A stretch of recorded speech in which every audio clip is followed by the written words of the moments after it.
একটা ছোট গ্রাম ছিল নদীর ধারে। সেই গ্রামে একটা অদ্ভুত ব্যাপার ছিল।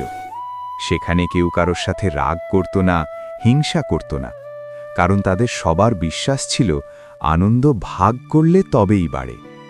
প্রতিদিন সকাল হলে ক্ষেতের কাজ শেষ করে সবাই মিলে বসত একই পাতিল থেকে ভাত ঢেলে খেতে।